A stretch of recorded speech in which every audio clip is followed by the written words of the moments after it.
25 bishan maalinta Khamiista magaalada Muqdisho ee caasimadda Soomaaliya waxaa ka dhacaysa doorashada golaha deegaanka degmooyinka gobolka Banaadir. Waa in ka badan 50 sano kadib oo ay magaaladani martigelinayso doorasho la codeynayo walow dhinaca kale khilaaf siyaasi ah ka taagan yahay doorashada. Warbixintan waxaynu uga jawaabaynaa 10 su'aalood oo doorashadan taabanaya. 1. Qabsoomida doorashada. doorashadu waa qabsoomaysaa Khamiista. Ma jirto awood u taagan inay hor istaagto. mucaaradka Muqdisho degan waxaa u qorshaysan inay cambaareeyaan oo ay didmo afkaa muujiyaan. rag mucaaradka ka mid ah ayaa la sheegay inay qabeen in fawdo hubaysan la sameeyo maalinta doorashada, laakiin laguma waafaqin soo jeedintooda. 2. yaa tartamaya. in ka badan 20 urur siyaasadeed ayaa aqbalay inay doorashadan ka qayb galaan. waxaase ugu muhiimsan urur siyaasadeedka madaxweyne xasan sheekh ee JSB, urur siyaasadeedka Tawfiiq ee Sheekh Shaakir, urur siyaasadeedka Sincad ee Jabiye, ururka Karaama iyo ururka Ramaas. ururadii waaweynaa ee mucaaradka sida Himilo Qaran iyo Nabad iyo Nolol ayaan ka qayb galin doorashada, kuwaas oo qaadacay codeynta. 3. isdiiwaangelinta. doorashadan waxaa isu diiwaan geliyey in ka badan 920,000 oo qof. dadka Muqdisho degan badi iskuma diiwaan gelin doorashadan marka la eego Muqdisho ay ku nool yihiin in ka badan 4 milyan oo qof. sababta aanay badi isku diiwaan gelin waa didmo siyaasadeed, maadaama dadka ugu badan loo arko inay taageeraan Farmaajo iyo Sheekh Shariif oo aan doorashada qayb ka ahayn. dadka la diiwaan geliyey qaar qasab ayaa lagu diiwaan geliyey. 4. kaarbixinta. Diseembar kaarbixintu waxay maraysay in ka badan 450,000 oo qof.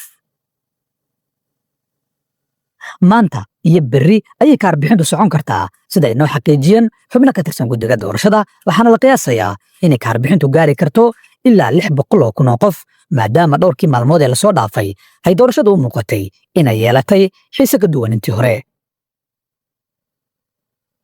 kaar qaadashadu qasab maahan sidii isdiiwaangelinta ee waa olole iyo aqbale shacab. 5. maxaa la dooranayaa. waxaa la dooranayaa golaha deegaanka ee 16 degmo ee caasimadda, kadibna waxay dooranayaan guddoomiyaasha degmooyinka.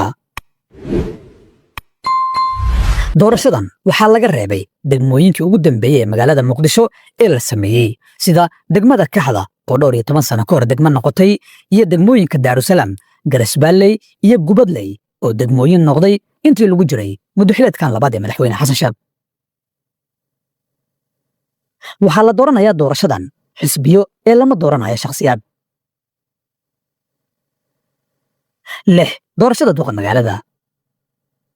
doorashada Khamiistan dhacaysa lama dooranayo duqa magaalada. doorashada duqa magaalada Muqdisho waxay dhici kartaa bilaha Febraayo ama Maarso, waa haddii uu madaxweyne xasan sheekh haysto awood uu doorashada keligiis ku sii wado. duqa magaalada Muqdisho waxaa xilligaasi dooran doona xubno loo bixiyey golaha caasimadda oo la mid ah xildhibaanada maamul goboleedyada oo la soo xuli doono. waxay noqon doonaan ku dhowaad 100 xubnood, waxaana lagu salayn doonaa awood qaybsi qabiil. 7. dhaqaalaha. doorashadan hadda socota wax dhaqaalaha kuma bixinayaan beesha caalamku, waxaana guud ahaan qarashka doorashadan bixisay dowladda federaalka ee Soomaaliya. 8. natiijada. markii Khamiista la codeeyo, ku dhawaaqista natiijadu waxay qaadan doontaa ugu yaraan 1 asbuuc. 9. aqbalidda. mucaaradku hore ayay u sheegeen inaanay aqbali doonin doorashadan, haddana lama filaayo inay aqbalaan, laakiin ma lahan awood ay ku hor istaagaan. waxaa macquul ah inuu golahan samaysmaayo kala diro qofka bedeli doona madaxweyne xasan sheekh, maadaama uu muran ka taagan yahay hannaanka loo maray doorashada golaha deegaanka caasimadda. 10. xubnaha degmooyinka biida ah ee golaha deegaanku waa 22 xubnood.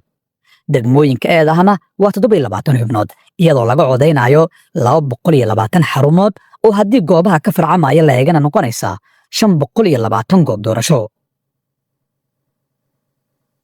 amniga caasimadda Soomaaliya ayaa si weyn loo adkeeyay maalmahan iyadoo aanay khamiista jirin wax duulimaad ah oo imaanaya magaalada Muqdisho.